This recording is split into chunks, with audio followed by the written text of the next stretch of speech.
Bonjour. Alors en effet, je vais vous parler de fondation, mais plus exactement, on a vu avec Vincent tout à l'heure comment intégrer la nature dans la gouvernance d'une entreprise. Moi, je vais vous parler de savoir comment on peut travailler sur la nature et la qualité de l'actionnariat pour justement faire mieux respecter les droits de la nature. Je m'appelle Delphine Bodger, je suis avocate au barreau de Genève et spécialisée en droit des fondations depuis bien trop longtemps pour vous dire la vraie durée. Mais j'ai surtout créé en 2020 Purpose Lawyers, qui est une étude dont la vision est de mettre le droit et la gouvernance au service du sens, des valeurs et de l'impact. Je travaille sur 3 piliers, la gouvernance familiale, celle des entreprises et celle des fondations, principalement.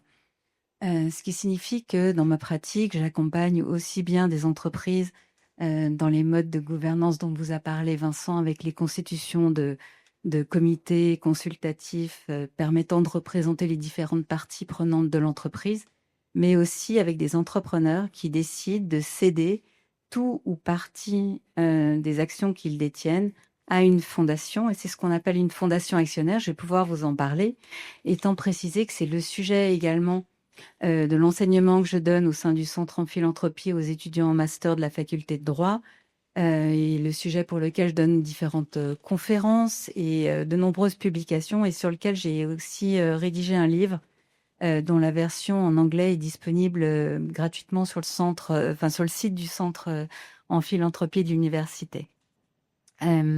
Sujet donc qui est cher à mon cœur et dont je souhaiterais vous parler aujourd'hui parce que pendant la conférence, j'ai eu un sourire. On a parlé, vous nous avez présenté notamment certaines entreprises en Angleterre, comme Tony's Chocolate ou ce genre d'entreprises, qui ont clairement mis en place dans leur gouvernance des mécanismes pour permettre de représenter la nature au sein de leur conseil d'administration. Il se trouve qu'il y a 2 ans, je donnais une conférence à Londres où on parlait d'ailleurs de ces entreprises et de ce mode de gouvernance. Des représentants de Tony's Chocolate étaient là également, mais ils s'interrogeaient sur comment aller plus loin et comment travailler sur leur actionnariat pour vraiment créer un système de lock-in pour préserver les droits de la nature. Aujourd'hui, 2 ans après, on est en Suisse.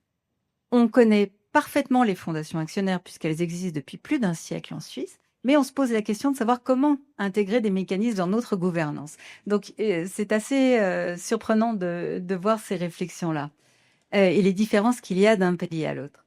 Je pourrais également vous préciser que je fais partie du comité consultatif à un niveau européen où on est en train de travailler sur un projet de loi cadre sur les fondations actionnaires au niveau européen qui devrait voir le jour d'ici cet été ou en tout cas d'ici la fin de l'année.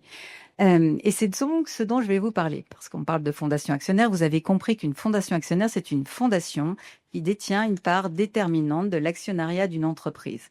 En effet, comme je vous l'ai dit, ça existe en Suisse depuis plus d'un siècle, avec des entreprises très différentes, de tailles différentes, de secteurs différents, qui sont détenues en tout ou partie par des fondations. Le sujet m'a interpellée puisque, d'une part, je le voyais dans ma pratique d'avocat et je pense que c'est une réalité suisse dont les détails ne sont pas tellement connus de chacun d'entre nous. Raison pour laquelle donc j'ai fait cet ouvrage et effectué une analyse de plus de 100 fondations suisses qui détiennent plus de 2000 entreprises en Suisse et à travers le monde. Vous me direz, ce modèle, pourquoi je vous en parle aujourd'hui? Parce que, au-delà de cette spécificité historique suisse, c'est un modèle qui présente réellement des vertus.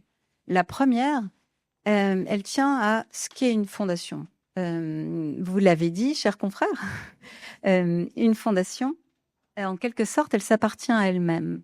C'est une fondation est un capital dédié à un but précis et géré par un conseil de fondation. Donc une fondation n'a pas d'actionnaire, contrairement à une ESA où elle s'appartient à elle-même et elle est gérée par ce conseil de fondation.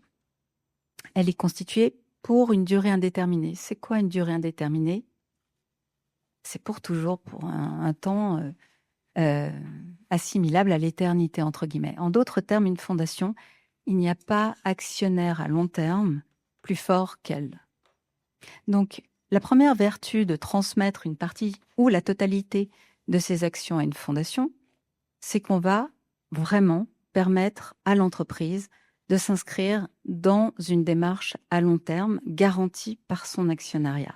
Le second, c'est d'assurer l'indépendance de la fondation. Puisque la fondation n'a pas d'actionnaire, on ne peut pas considérer qu'il y aura un actionnaire qui va venir perturber pour des intérêts personnels les activités ou la vision de l'entreprise. Et comme on parle de vision, un autre des avantages à constituer une fondation actionnaire, c'est que en constituant une fondation, l'entrepreneur va d'une certaine façon s'assurer que la vision qu'il a de l'entreprise sera préservée tout au long de la vie de la fondation par le conseil de fondation lui-même qui va respecter la vision de son fondateur, donc de l'entrepreneur.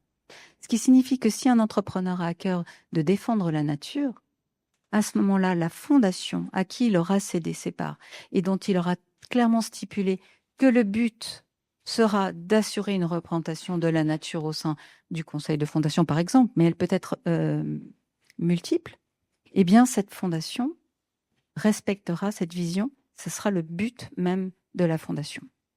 Un élément très important, et on le verra dans le témoignage que je me réjouis d'entendre quand on parlera de Norcis, une fondation actionnaire, elle permet aussi un élément qui est déterminant, c'est la redistribution des dividendes au profit d'une cause d'intérêt général. La fondation, dans sa qualité d'actionnaire, va recevoir des dividendes. Et ces dividendes, la fondation devra les reverser en respect du but qui est le sien à des causes d'intérêt général qui pourront être justement en faveur de la nature. Ce qui signifie que le modèle même de la fondation actionnaire permet à la fois de garantir la vision de l'entreprise, mais aussi d'assurer sa durabilité, aussi bien dans le temps que dans la matière, et d'aller même jusqu'à une redistribution équitable des ressources. Et c'est là qu'on considère que la fondation actionnaire, au-delà des mécanismes de gouvernance, est le modèle ultime, en fait, par lequel on peut mettre des entreprises au service de causes d'intérêt général. En ce qui concerne la nature, je me tourne vers vous. C'est parfait. Merci. Notre thème aujourd'hui, les fondations actionnaires et la nature, me direz-vous, est-ce qu'il existe des fondations actionnaires d'ores et déjà, aujourd'hui, qui permettent à la nature d'être représentée au sein de l'entreprise elle-même et bien au-delà même de bénéficier, de faire bénéficier la nature de ressources multiples et même de faire de la nature un actionnaire à part entière avec un droit aux dividendes de l'entreprise. Oui, ça existe. On va voir le cas de Norcis et de la permaculture. En fait, ça sera passionnant, mais on sait également un autre exemple avec Patagonia. Vous connaissez tous la déclaration d'Yvan Chouinard, pardon, le fondateur de Patagonia qui a dit aujourd'hui la planète est actionnaire de Patagonia. En réalité, et si on creuse, la structuration mise en place est assez intéressante car il y a deux structures de type fondation qui sont aujourd'hui les actionnaires de Patagonia. Une structure de type fondation à but d'utilité publique, je dirais, qui est de Holdfast Collective, qui détient 98% de l'actionnariat de Patagonia, mais notamment tous les droits aux dividendes. Et le but de cette structure est, pour reprendre les termes du fondateur, investir dans la planète, mais en d'autres termes, reverser en faveur de la planète tous les dividendes de Patagonia. Et la seconde structure qui est de Patagonia Purpose Trust, elle détient tous les droits de vote de Patagonia et son but est to ensure commitment, d'assurer l'engagement de Patagonia en faveur de la nature. Et je suis persuadée que ce modèle est appelé à se dupliquer à l'avenir dans bien d'autres pays. Merci.